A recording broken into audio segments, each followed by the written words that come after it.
Sa harap ng banta ng bagsik na mga bagyo, mahalagang tayo mismo at ang ating pamilya ay handa dito. At isang maaring gawin ang ihanda ang inyong go bag. Ngunit ano-ano nga ba ang laman ng mga ito? Alamin natin sa sentro ng balita ni Clazel Pardilla. Bago pa humagupit ang sakuna, dapat laging handa. Gawing emergency ready ang pamilya. Maghanda ng go bag. Bag ito na naglalaman ng mahalagang bagay na maaring gamitin sa panahon ng kagipitan gaya ng bagyo o lindol. Ilagay din ito ang mga basic survival item tulad ng mga pagkain, delata, biskwit, tubig, first aid kit, napakahalaga.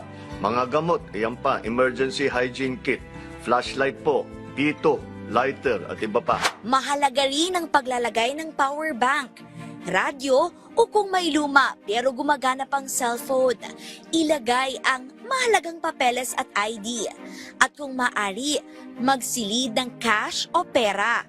Tandaan na ang go bag hindi kinakailangan bongga, basta hindi sira at kayang ikarga ang importanteng mga gamit. May mga lokal na pamahalaan ang nagbibigay ng go bag, gaya ng Quezon City, Taguig at Pasig. Ito ay waterproof dry bag.